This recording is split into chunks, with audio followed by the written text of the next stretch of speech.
For many of us who work in this area, a lot of people have nerves that are on edge because of everything that's happened on September 11th. Now, we do have, we don't have Samara Sotis. We're still efforting getting her back on live for us to give us an update of what is happening. But again, if you are just joining us and wondering what's going on, a plane, a small one-engine, aircraft, crashed into the 20th floor of the Bank of America building in downtown Tampa. We just learned that it was originated from the National Aviation Holding Company, but it was flying out of St. Petersburg with a student pilot who did not have clearance to fly, and the Coast Guard was directly behind that plane.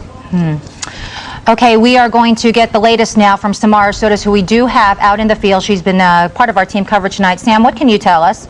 Well, Nerissa and Rod, what I was going to tell you was, Rod, you were the one who had me go to the window and look out at this plane, and I think a lot of what people are feeling right now certainly is this fear about what happened in New York. And Absolutely. So in asking all these people out here, what are you feeling, what are you thinking about, it's very obvious we're all very frightened about this, but of course we don't have any information about really what happened to this plane, what its intention was, if it was an accident or if it was intentional. But I can say a lot of people out here are very much shocked, and I've seen some tears out here as well, because people are very emotional just about this whole topic. It is a very, very sensitive thing. I know personally that's how I felt, and I know Rod and Nerissa, you both were feeling the same way as we rushed to the window to look at what was happening. Yeah, you're absolutely right, Sam. I think September 11th immediately popped into all of our minds when we saw this plane in the side of the building. The good news is that it's not like what we saw in New York, Sam. We've been talking about the Bank of America building and about the Tampa Club, which is at the top of it. Bill McGinty is here right now with some more information about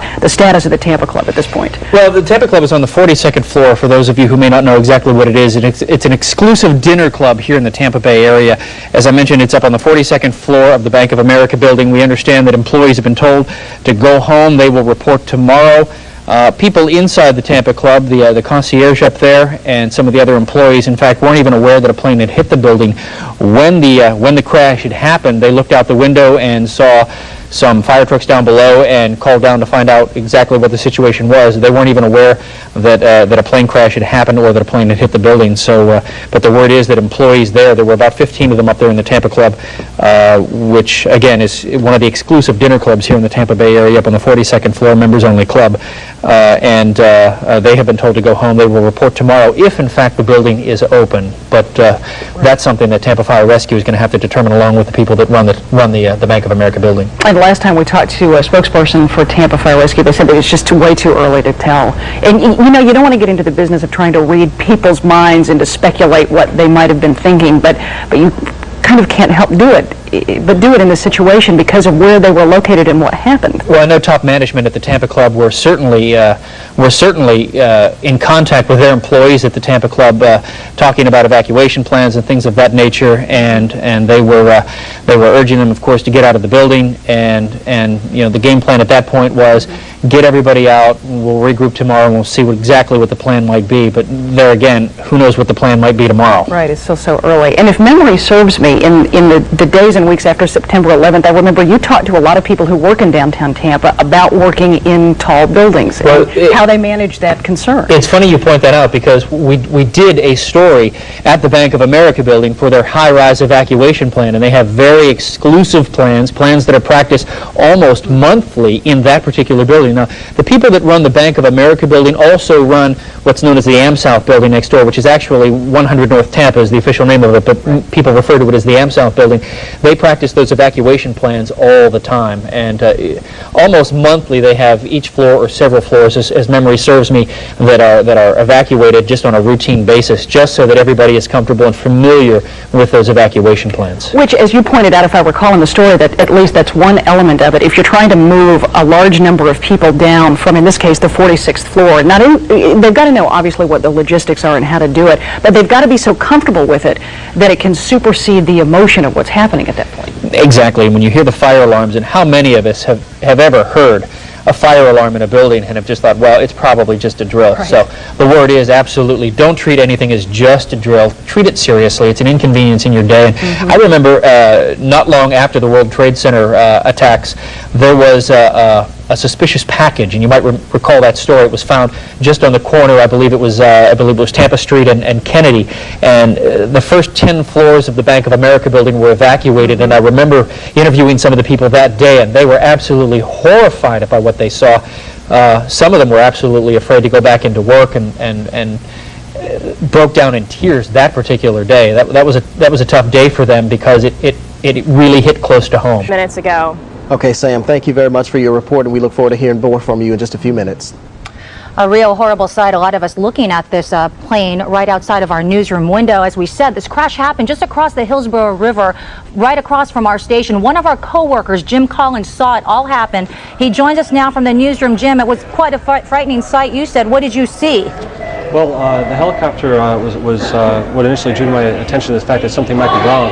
The airplane was flying along. That's not an unusual sight over Tampa here, but the helicopter was right next to it.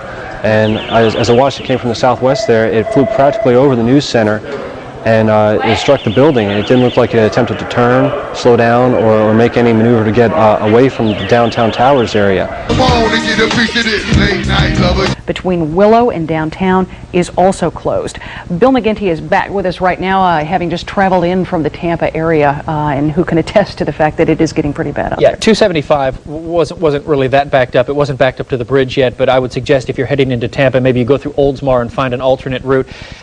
Something else we wanted to report tonight about the circus. We heard preliminary reports that the circus was still going to go on, is still going on tonight. You may want to look for another alternative route into Tampa. That way, maybe 22nd Street into Ybor City or on off I-4, but if traffic is being diverted into I-4 from 275, then that's going to be a nightmare as well, so maybe you want to rethink your plans and maybe pick another night. A live helicopter from Eagle 8, and you can see that there's a little bit of traffic in downtown Tampa, but for the most part, the downtown streets are littered with emergency workers trying to take care of this situation. And the good news is it is a Saturday, not many people, that is a heavily populated building during the week, but not many people were in the building at the time, so we don't know of any injuries right now, and all of the people that have been in that building have been escorted out. Right, and as Jeff Patterson told us earlier, there were a few people on the 45th floor of the Bank of America building, but again, this happened on the 20th floor. And as you can see, night is starting to set over downtown Tampa right now, so the video of the plane itself hanging from the building is still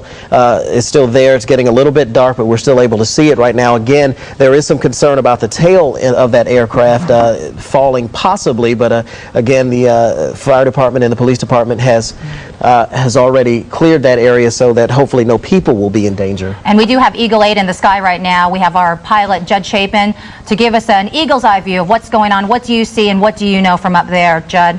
Well, right now it's a little bit sketchy from our side because we were trying to get in the air. There is a restriction 3 miles to 3,000 feet around downtown. The exits off the crosstown coming westbound at getting off at Kennedy, that's closed. The one getting off in front of the Ice Palace is closed. Hyde Park Boulevard exit is open off the crosstown, but all the streets around downtown have got flashing lights on them, which indicate to me from up here that they've got all those streets closed around the bank building. You can see from our picture it's a little hard to see because we're better than a half a mile in the air over this. We've heard a lot of sketchy reports at the airport that this aircraft was from the National Aviation Academy out of Clearwater, but that's unconfirmed from my side. Also, the reports of being either shadowed or followed by a Coast Guard helicopter. None of that has been confirmed from our side at the airport. Nobody really knows. You can see the wreckage hanging out of the window there.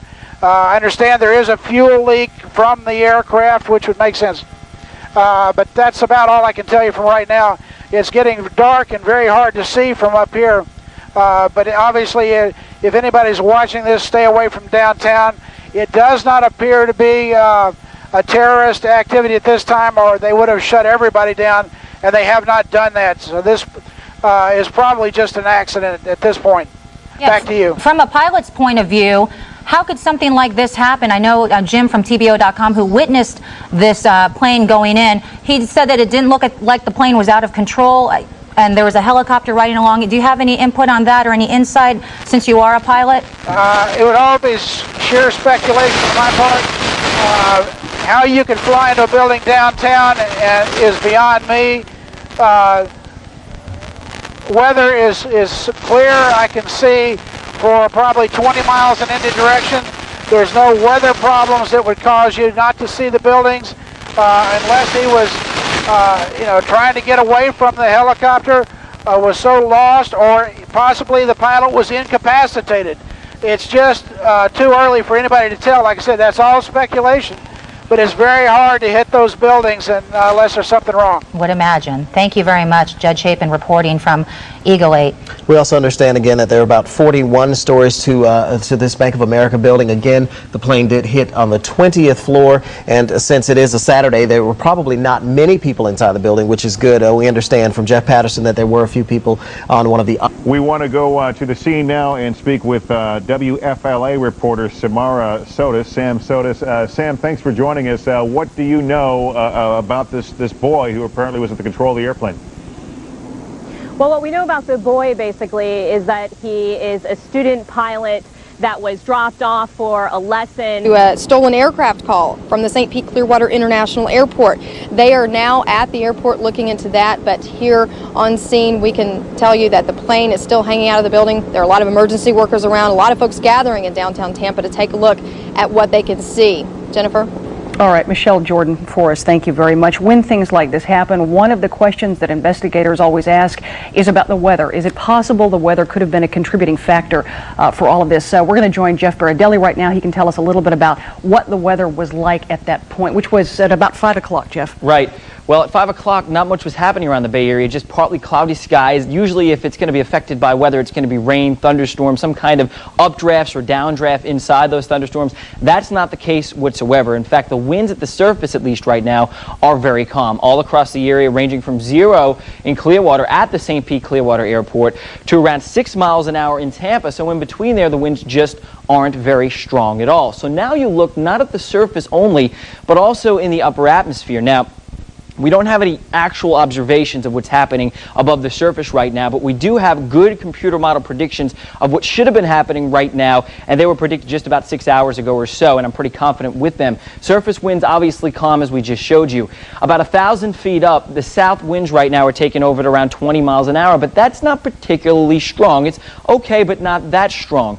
And it looks like that plane hit somewhere in the hundreds, probably at around a few hundred feet up. So the winds aren't very strong. And one more thing that we look for is some type of wind shear or turning of the winds as you go up in the atmosphere. And the winds, even at 4,000 feet right now, are out of the south at around 30 miles an hour. So the winds aren't strong and there's not much wind shear. How about the cloud situation? There is some clouds, but no thick clouds and really no rainfall around the Bay Area. Clouds are thickening from the west, and we are seeing an increase in clouds as they do begin to lower, but no rain around the Bay Area at all. As you can see on radar right now, it is clear sailing all across the Tampa Bay area until you head maybe a couple hundred miles to the west of us. That's where we're going to be looking for our next rainfall early tomorrow morning, possibly some severe weather, maybe even some slight possibility of a tornado or two. But the main story right now is that things remain calm. It's the calm before the storm. The storm is to the west of us. Not much is happening. Again, current winds at the surface are just fairly slack. So at 5 o'clock when this crash happened,